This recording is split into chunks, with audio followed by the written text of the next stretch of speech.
Harriet Tubman. They called her the Moses of her people. Called her that because she led so many people out of slavery, like the Moses of old. She led them out on what they called the Underground Railroad. Of course, you understand, it wasn't a real railroad at all. It was a network of people who, like Harriet, believed that it was okay for slaves to escape from slavery. 90, 100 miles of walking late at night through swamps, through woods, been chased by dogs sometime. And don't you know, sometimes people would get scared and want to go back, but Harriet, she always kept a 6-shooter strapped to her side underneath her skirt. When they got to getting nervous and scared, she'd pull that 6-shooter out and say, all right, you move on or you'll die. And everybody would move on. She brought over 300 people out of slavery like that on the Underground Railroad and never lost a passenger. Harriet Tubman was born Harriet Ross around 1820. Her exact birthday isn't known because, like many slaves, her date of birth was never recorded. She lived with her parents and 10 brothers and sisters on a plantation on the eastern shore of Maryland. When Harriet was 5 years old, she was hired out as a domestic servant. She slept on the kitchen floor, poking her feet under the fireplace ashes when the nights grew cold. For meals, she shared table scraps with her master's dogs. Actual slavery was economic, it was legal, it was personal. It was a situation in which the slave had no rights. A person who was a slave could not walk down the next block without having someone else who owned her or who owned him say explicitly, yes, you may do that. A slave was someone who could be forced to work from the age of 8, 6, 4 even, long hours at tasks that someone else decided.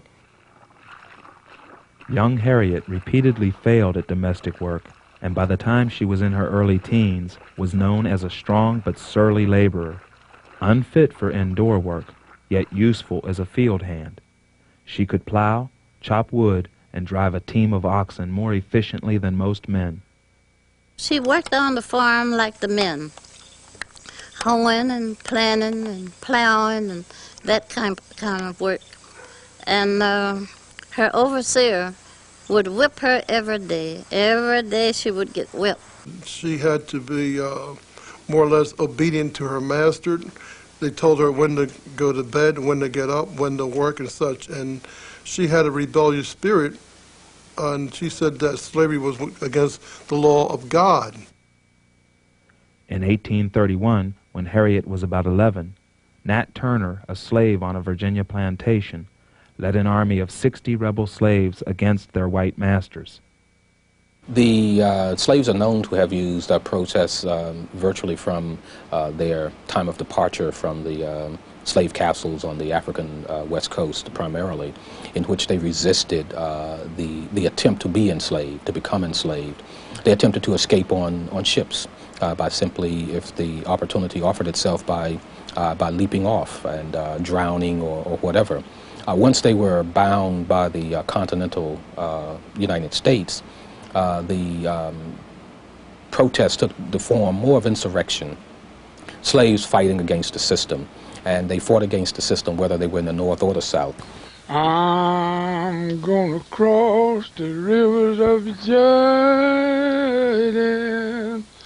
I'm gonna cross the rivers of Jordan some of these days. Hallelujah, I'm gonna cross the rivers of Jordan. Tell God how you treat me some of these days. When Harriet was 15 years old, her compassionate nature proved to have disastrous results. Because she had chosen to block the door when there was an attempt to capture a runaway slave and she herself was placed in the way of a 2-pound weight which struck her head and which undoubtedly fractured her skull and left her with some sort of affliction. Harriet fell into a coma and endured a long period of recovery. As I lay so sick on my bed from Christmas to March, I was always praying for poor old master. Oh, Lord, convert old master. Change that man's heart and make him a Christian. She suffered periodic sleeping fits for the rest of her life as a result of this injury. In 1844, Harriet married John Tubman, a free black man, but this did not change Harriet's status as a slave. Her husband, like her masters, wanted to control her, threatening that if she were to run away, he would betray her. In 1849, Tubman's worst fears came true. She heard that 2 of her sisters had been sold and were already in chains heading south. Then I heard that as soon as I was able to move, I was to be sent with my brothers in a chain gang to the far south. Harriet knew it was time to go, and she persuaded 3 of her brothers to go with her. Her father had shown her how to use the night sky as a compass. She assured her brothers that she could guide them. Harriet Tubman knew better than to ask her husband to come along, or even to let him know that she was going. She left at night with her brothers, but fearing the unknown, they insisted on turning back. Harriet turned back with them. Harriet learned through another slave that she was scheduled to be sold south the next day. This time she knew she would have to run away alone. She had learned an important lesson which she would never forget. Freedom is only for those bold enough to take it. Not able to trust her husband, Tubman wanted someone in her family to know she was leaving on her own, that she was not on her way south.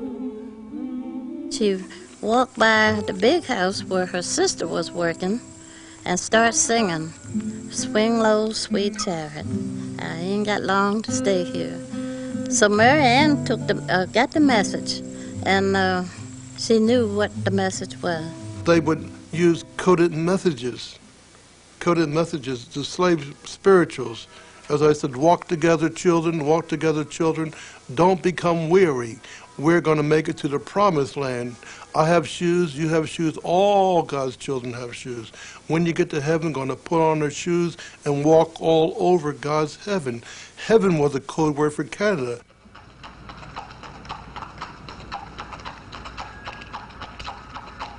When night fell, a stranger hid Tubman in the back of his farm wagon, covered her with vegetables, and drove her to the first stop on the Underground Railroad. She began to learn the route she was to use so often and so effectively in the future. The Underground Railroad was a loose network of people willing to hide runaway slaves in their homes and conduct them to the next station or safe house. Traveling by night, hiding in the daylight, Tubman trudged through 90 miles of swamp and woodland. At last, many days after she started, she found herself across the magic line on free soil. I looked at my hands to see if I was the same person now that I was free. There was such a glory over everything. The sun came like gold through the trees and over the fields, and I felt like I was in heaven. Making her way to Philadelphia, Harriet was able to get a job in a hotel kitchen. The city had an active abolitionist community. The Philadelphia Vigilance Committee was a very important group engaged in aiding fugitive slaves. It was a group that had operated from the late 1830s into the early 1840s, and it was comprised of fugitives as well as free blacks and white supporters. It was a group that aided the Underground Railroad, and their primary job was to aid fugitives with food and clothing and money, and to direct them on to other places. When Harriet Tubman arrived in Philadelphia, she affiliated herself with this group, and this group supported her in her return to Maryland and the Eastern Shore to free other fugitives.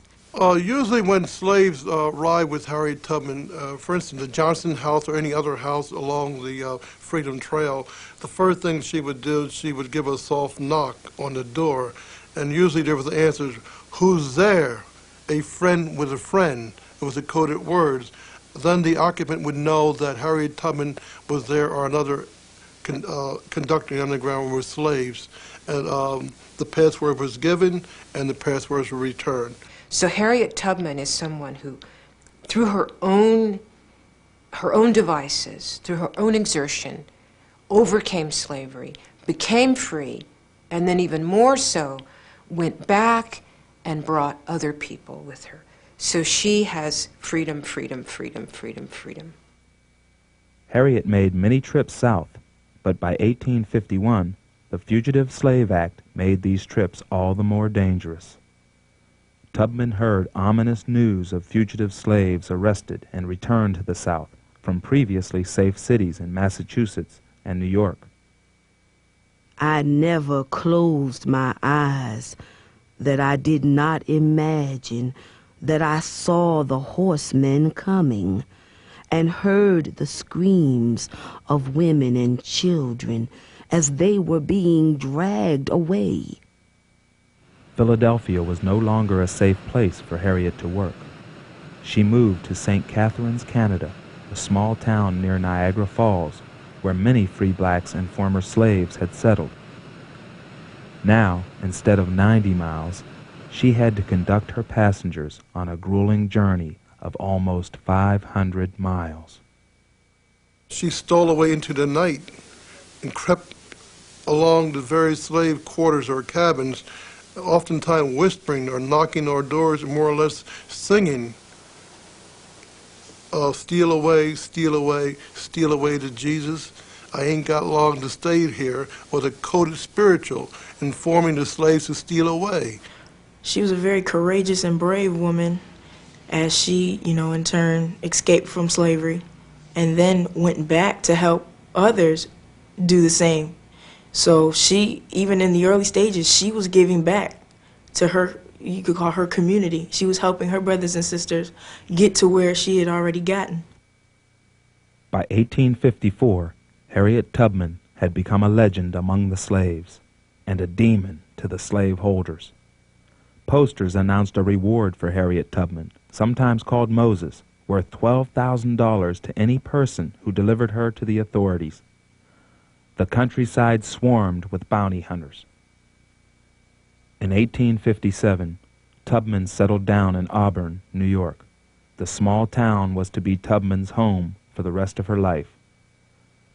Before emancipation, she would make 19 excursions into the South, delivering more than 300 slaves, including family, from the land that had tried and failed to keep her in bondage. It was on these pilgrimages that she met Frederick Douglass and John Brown, leaders in the abolitionist movement. John Brown recruited a small band of free blacks and fugitive slaves for an attack on the arsenal at Harper's Ferry. What he needed now was black leadership, charismatic figures who could inspire and lead these volunteers. He believed there were two such leaders in the United States, Frederick Douglass and Harriet Tubman. During the winter of 1858 and 59, Tubman met with John Brown and others in Boston to confer about the plans at Harper's Ferry. Harriet Tubman would have been with John Brown at Harper's Ferry had she not become ill at the time. And so therefore, I think that the course of history was changed, perhaps, by her illness. Brown's efforts failed. He was captured, tried, and executed. after the Harper's Ferry raid was a failure, Harriet Tubman, like many other African-American abolitionists, had to distance herself from Brown and from the raid because her name, like that of Douglass and many others, was bantered around as one of those who was supportive and involved in the raid indirectly.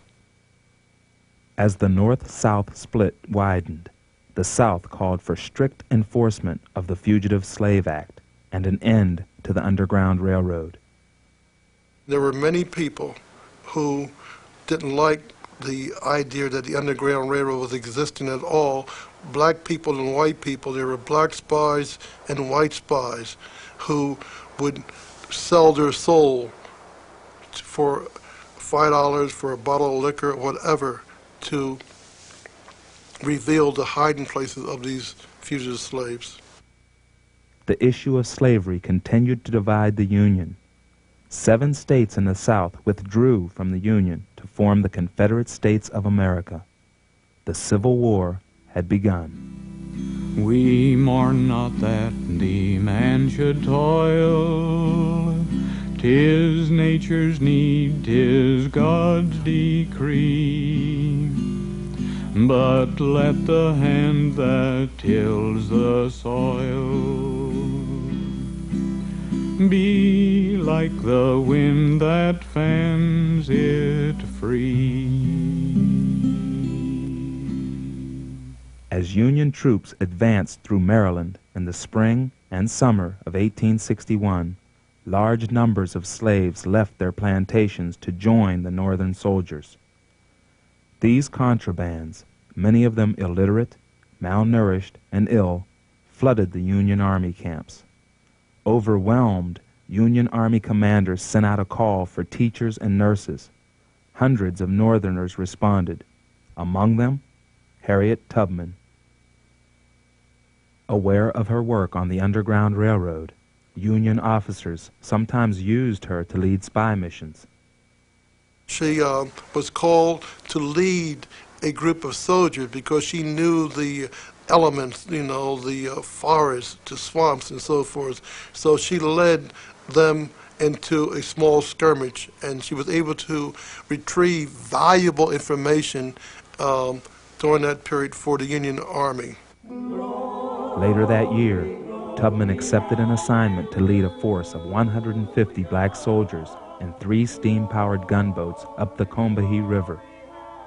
They destroyed Confederate munitions and supplies, and in the process freed 800 slaves. To Tubman's credit, no one was killed or even hurt. She would continue to perform this important work until the war ended, almost 2 years later. She was not formally employed. She was informally employed, but that was not unusual at that time. Many others were also. So she was neither paid during the war, and after the war, she did not receive it. The government turned her down. And it meant then that for many years, and particularly as she got older, that she became poverty-stricken. And had it not been for the National Association of Colored Women, who, when finding out about her condition, had a national campaign to raise monies to aid her, and indeed they did until her death. This is one of the tragedies of American history, that it refused to recognize the singular services of an American patriot like Harriet Tubman. When Tubman returned to her home in Auburn, she was about 45 years old, penniless and responsible for 2 aged parents. She planted apple trees and broke ground for a large vegetable garden to feed her family and anyone who came to her door. After the Civil War, Harriet Tubman settled in Auburn, New York, where she became very active in aiding other African Americans. In many of the communities of the North, like Auburn, you had a number of blacks who were very poor. Many of them worked as laborers, some of them could not get work. But there was a real problem in that period because institutions for the aged, institutions for delinquents, orphans, and others were not readily available to African Americans. She determined that she would set up a home for the aged there in her own home, and indeed she did. Appearing at her door in 1869 was another visitor, a tall, handsome man named Nelson Davis. Tubman had met him at a South Carolina Army base. The former soldier asked the former spy to marry him. Despite their age difference of 24 years, she accepted. At about this time, Sarah Bradford began writing Harriet's biography. It was first printed in 1869 under the title Scenes in the Life of Harriet Tubman. Bradford published the book, then turned its proceeds, some $1,200, over to Tubman. Harriet Tubman was able to escape from slavery herself, return to slave territory numerous times, helped hundreds of other slaves to escape, and has been called the Moses of her people in the terms of leading the slaves out of slavery into freedom. And she lived a very long and fruitful life, and I think is a shining example of the kinds of things that women were able to achieve under very difficult circumstances. On March 10th, 1913, Harriet Tubman died of pneumonia at the age of 93. I came back to Auburn on this beautiful green evergreen tree that shades her grave in a silent cemetery, and I broke down. My emotional armor broke down, and I cried. And I said to myself, how did this woman do it? How did she leave 300 passengers to freedom and never lost one on the Underground Railroad? I have wrought in the day, you in the night. I have had the applause of the crowd and the satisfaction that comes from being approved by the multitude, while the most that you have done has been witnessed by a few trembling, scarred, and footsore bondmen and women, whom you have led out of the house of bondage, and whose heartfelt "God bless you" has been your only reward. Coming for to carry me home.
After she escaped from slavery, Sojourner Truth chose her own free name and became a great abolitionist leader.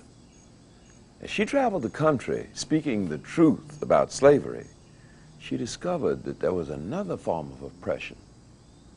Like slaves, white women couldn't own property, couldn't vote, couldn't speak in public. She saw these people as allies in the struggle for freedom. At a convention where women's rights were being debated, she heard preachers and scholars make the argument that women were too weak to have equal rights. They needed to be helped out of carriages, helped over mud puddles, and given the best place everywhere. When she rose to speak, they tried to stop Sojourner from coming to the podium, but she said, "Nobody ever helped me out of carriages or helped me across puddles or give me the best place anywhere.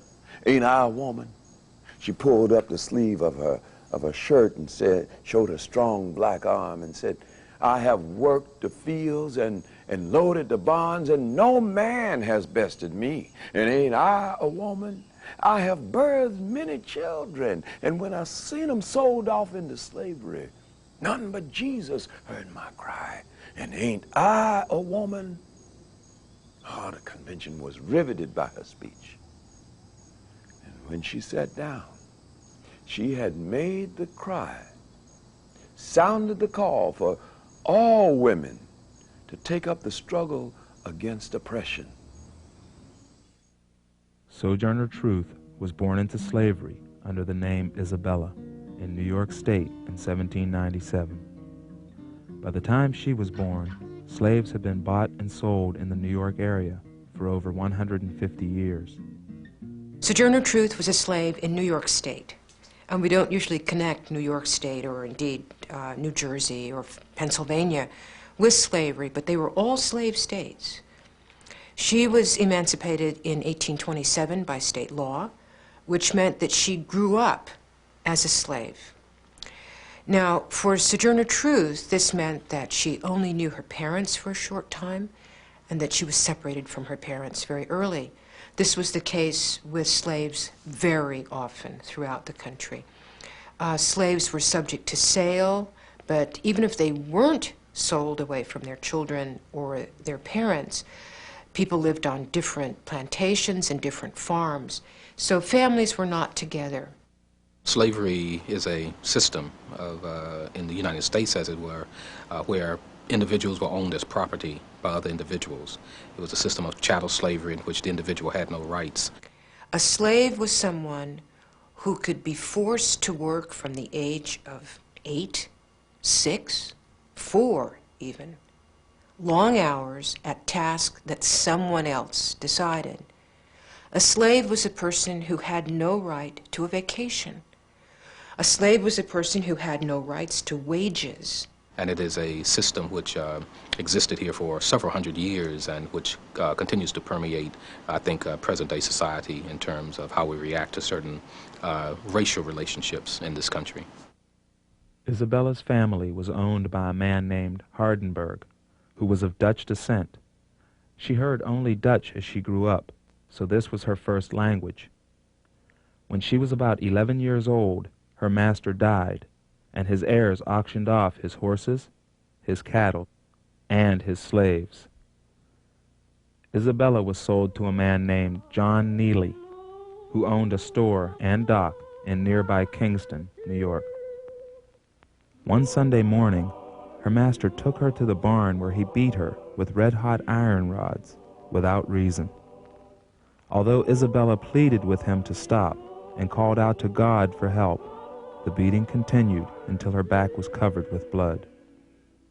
A slave was someone who could be beaten, and masters and overseers routinely used force or the threat of force in order to coerce workers to do what they wanted. So slave children were not likely to stay with their parents as they grew up, and they were very likely to have been beaten, what we'd consider child abuse. Isabella's father learned about the brutal punishment that his daughter had received, and he was able to persuade a local fisherman named Martin Shriver to buy her from the Neelys. Isabella was sold once again in 1810. Her new owner was patient and relatively kind, but his wife was mean-spirited and took an instant dislike to her quiet-spoken new slave. Isabella was often badly treated by her mistress and co-workers in the Dumont household, but she had been taught to repay evil with good, and she had developed a deep spiritual belief that her hard work would eventually be rewarded. She agreed to accept, as her husband, one of Dumont's older slaves. Frequently, slaves did not have a choice in terms of whom they married.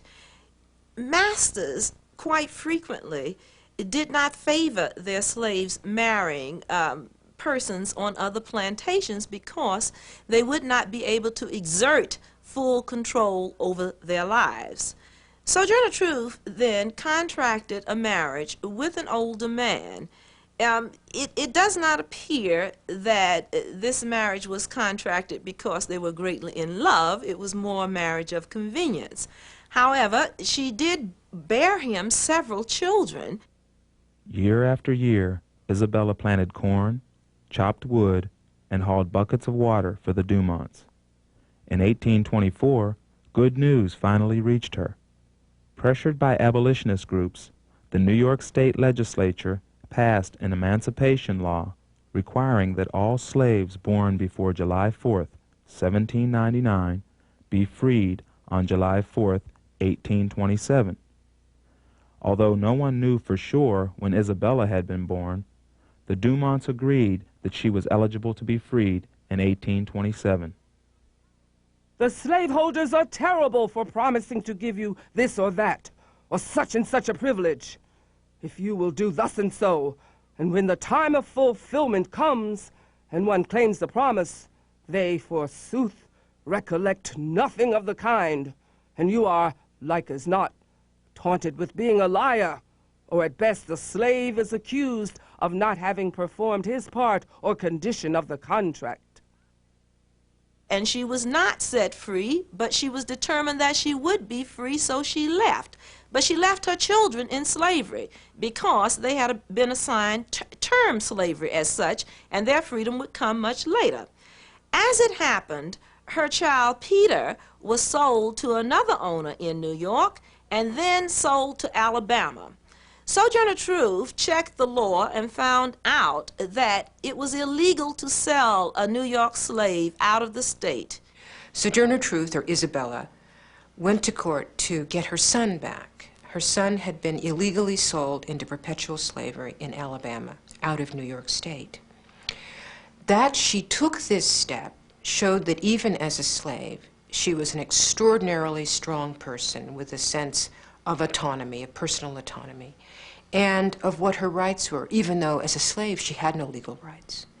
So she was an unusual person at that time, and she felt very strongly about her children. A family by the name of Van Wagner offered to hide Isabella, but Dumont found her first. Wishing to help Isabella, the Van Wagners offered to buy her and her baby for a small sum. Dumont agreed, and Isabella was free. Isabella worked as a maid for the Van Wagners for 2 years, but like many former slaves, she thought of leaving the area in search of job opportunities in port cities along the East Coast. By this time, her husband, Thomas, had been emancipated. Isabella rarely saw him. They had agreed to go their separate ways. In the summer of 1828, Isabella and her son Peter headed down the Hudson River to New York City. With the help of a friend, Isabella soon found work as a domestic servant. She began to look for a church that she could join. She refused to sit in a church with segregated prayer rooms, so she decided to join a black congregation known as the Zion African Church. And then when she was about 30 years old, she became a Methodist. She discovered Jesus, which changed her life tremendously. And this faith allowed her to transcend much of the tragedy of her youth and helped her become the person whom we know with this tremendous presence. She devoted her free time to homeless young women at the Magdalen Asylum. The director was Elijah Pearson, a self-proclaimed minister. Pearson believed himself to be a man of great spiritual powers, whom God had chosen to relieve the wretchedness of the poor in New York City. Isabella also believed that she could communicate directly with God, and in August 1831 she moved into Pearson's meeting house, becoming his full-time servant and a devout member of his religious sect. Pearson subsequently founded a religious community with Robert Matthews, who called himself Matthias. Sojourner Truth belonged to a commune. We would call it a commune. They called it a kingdom, a religious commune, between 1832 and 1835. And it was at Zion Hill, Westchester County, New York, just outside of New York City. This commune was headed by a man named Matthias, who had been born Robert Matthews in upstate New York. And Matthias said he was a prophet. And he convinced several other Americans in New York that he was a prophet, and one of them was Isabella, Sojourner Truth. Now, Sojourner Truth, Isabella, was one of many Americans at the time who believed in what we think of now as rather unconventional religion. It was a fascinating brand of religion, and there seemed to have been cells of this kind of religion all over the antebellum North. Isabella went to live at Zion Hill with Matthias, Pearson, and the Folgers, who owned the farm. However, she returned to New York City in 1834 after becoming disillusioned with their approach to religion. Not long after, a scandal erupted at Zion Hill. Pearson died, and his relatives accused Matthias of poisoning his fellow prophet and stealing his money. A New York newspaper printed a sensationalized account of life at Zion Hill. The story accused Isabella of being an evil witch who had single-handedly destroyed the peace and harmony that had once existed there. Offended by the accusations, Isabella filed a lawsuit against both Folger and the newspaper. She again won her case and received $125 in damages from the defendants. While continuing to work as a servant, Isabella realized her experiences as a slave, mother, and devout Christian had given her a perspective on human rights and spiritual well-being that she wanted to share with others. In her own mind, she heard powerful voices telling her that she had a mission to help the needy and the oppressed. Early in the summer of 1843, Isabella decided to act on God's command that she leave New York City and become a traveling preacher. But she wanted a new name, a free woman's name. And the Lord gave me Sojourner, because I was to travel up and down the land, showing the people their sins and being a sign unto them. Afterward, I told the Lord I wanted another name, because everybody else had two names. And the Lord gave me Truth, because I was to declare the truth to the people. Sojourner Truth became Sojourner Truth in 1843 when she was about 46, I think maybe more close to 44 years old, but certainly she was a mature woman. And she felt that she should go out into the world, go to the East, which meant Brooklyn from New York City, and preach the gospel to convert souls.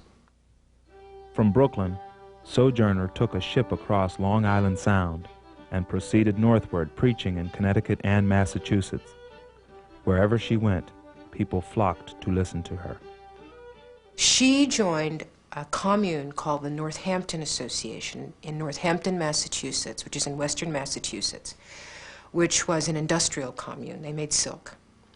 And she stayed there for several years. And it was there that she became a supporter of women's rights and anti-slavery. She began to speak on the anti-slavery circuit in the late 1840s, and we first hear of her as a reformer in the very late 40s and the early 1850s. While Truth was living at the association, she met many prominent public figures. Among the people were abolitionist William Lloyd Garrison and Frederick Douglass. Although the importation of slaves into the United States was forbidden after 1808, slavery was still being practiced in most of the southern states.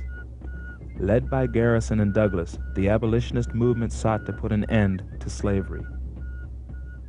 Olive Gilbert, an abolitionist friend of Truth's from Northampton, had been suggesting to Truth since 1847 that she share her story. Truth liked the idea, and in 1850 she and Gilbert published The Narrative of Sojourner Truth, which included an introduction by Garrison. Truth, who could not read the account of her own life, was able to support herself by selling copies of the book at abolitionist meetings. Sojourner Truth, using her very strong religious beliefs, felt this need, this urge to travel the country, delivering her message of upliftment for black people, and ultimately did become someone who was involved in many other activities, including the abolitionist movement, including the women's movement. During her stay at the Northampton Association, she heard lectures advocating that women be given the same political and legal rights enjoyed by men. Recognizing that she and the women's rights speakers were kindred spirits, Truth decided to join their ranks in yet another battle for freedom. Many women abolitionists compared the plight of the women in America to that of slaves in the South and declared that both women and slaves must be liberated. She said, I am against slavery because I know what it's like. And she was also a women's rights activist. And she said, I'm for women's rights because I know what it's like to be a woman who has no rights. That is the extreme of having no rights, of being enslaved. At a women's rights convention in Akron, Ohio, Sojourner Truth made such a strong defense for the feminist cause that she aroused national attention. Sojourner Truth today is best known by a tagline that is associated with a speech she gave in 1851. And that phrase is, it's a question, and aren't I a woman? And we understand that phrase to say, I am a woman too, even though I am black, even though I am hardworking, I am a woman too. I deserve women's rights, and women deserve people's rights. A well-known figure in the women's rights movement, Sojourner Truth also began speaking for the abolitionist cause. She became known for her simple but moving anti-slavery speeches and her witty, biting attacks on the hypocrisy of people who owned slaves and yet professed to be Christians. We know of Sojourner Truth as an anti-slavery women's rights supporter. She saw herself in the 19th century as a preacher who was bringing souls to Jesus. Sojourner's preaching brought her to Rochester, New York, the town where Frederick Douglass published his anti-slavery journal, The North Star. She gave many lectures during her extended stay in Rochester, whose residents were known for their strong abolitionist sympathies. During the rest of 1852 and 1853, Truth continued her lecture tour in Ohio and Michigan. For women abolitionists, speaking in public was tremendously courageous. That the early 19th century was a time in which women did not generally speak in public. It was not considered the thing to do for respectable women. In 1857, at the age of 60, Truth decided to move to Battle Creek, Michigan, a town with strong abolitionist roots. Truth was among the people who believed that slavery could still be ended peacefully. Years before, at an abolitionist meeting in Boston, Massachusetts, she and Frederick Douglass tangled over this very issue. Frederick Douglass was despairing that slavery could be abolished peaceably, and he was calling on the slaves to rise up and seize their freedom through force of arms. Sojourner Truth was in the audience, and she stood up and she said, Frederick, is God dead? Meaning, Frederick, have you lost your faith that God will bring our people through peaceably? In 1861, the Civil War broke out. Blacks and the anti-slavery societies hailed the war as a struggle to end slavery, but Americans viewed it chiefly as a battle to reunite the country. Sojourner Truth decided to make a tour of the Midwest and rouse support for the Union's war effort. Truth decided to visit President Lincoln in Washington, D.C. She met with Lincoln on the morning of October 29, 1864. She bluntly told him that she had never heard of him before he ran for president. Lincoln laughed, replying that he had heard of her for years and years. Truth thanked the president for all he had done for black Americans and asked him to sign her Book of Life, a collection of treasured autographs. In November, Lincoln was re-elected by an overwhelming margin in the wake of several victories by the Union Army. Instead of returning to Battle Creek, Truth remained in Washington, D.C. She spoke at a local charity benefit to help raise money for black soldiers and joined a group of women who fed and nursed thousands of former slaves. Refugee camps were set up in Washington for slaves fleeing the South. Conditions at the camps were terrible, and the ex-slaves were constantly on guard against slave traders who kidnapped freed slaves and took them south. Most freedmen were afraid to speak out in protest. Truth, however, refused to be silenced. She marched through the freedmen's villages and told the slaves, "The law is for you. Take refuge in it." She worked for the National Freedmen's Relief Association, where she educated the freedmen about the need to find work and housing and other responsibilities that came with their newly won freedom. I think Sojourner Truth was very bold in her day and age, because she just went around telling people, that what she believed was wrong, that slavery was wrong. She had no money, she was poor, she had no support. It was just herself. And I think that takes a lot of inner strength to pull that from within yourself, to say, well, this is what I'm going to do. I strongly believe that this is wrong, and I'm going to speak out. Truth was still in Washington the night President Lincoln was assassinated while watching a play at Ford's Theater. In the month following Lincoln's death, the last of the Confederate armies surrendered to Union forces. On December 12, 1865, Truth and millions of other Americans celebrated as Congress ratified the 13th Amendment, declaring that slavery was unlawful in the United States. Truth's prayers had been answered. She had lived to see the end of slavery. Staying in Washington, Truth prepared herself for a new mission, a campaign against racism. The slaves had been freed, but in the eyes of many whites throughout the country, blacks were not equal. After the Civil War, Sojourner Truth became very active in reform primarily within the black community. She, like a number of other former abolitionists like Frances Ellen Watkins Harper and many others, she lived in Washington, D.C. for a time prior to residing in Michigan. And while in Washington, she became involved in a variety of reform. She worked with freedmen. She worked with them there at the hospital. She worked with them locally in terms of addressing problems of discrimination in the city. And one particular area was in terms of public transportation. And she was a great organizer. She organized freedmen to protest for their rights. In March of 1870, Congress ratified the 15th Amendment, guaranteeing the right to vote to all men, regardless of race, color, or previous condition of servitude. Reconstruction was a moment in which black people, black men, were able to vote. So it meant access to political power. And political power in a democracy is fundamental. Truth was still concerned about the impoverished freedmen who had flocked to Washington, D.C. She implored a white audience in Rochester, New York, to sign a petition to help former slaves resettle in the West. Get these colored people out of Washington and off of the government.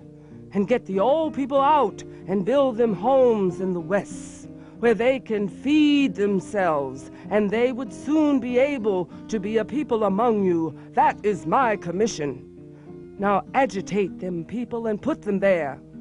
learn them to read one part of the time and learn them to work the other part of the time. Her plan was never adopted. The tide of black progress continued to be blocked by conservative whites.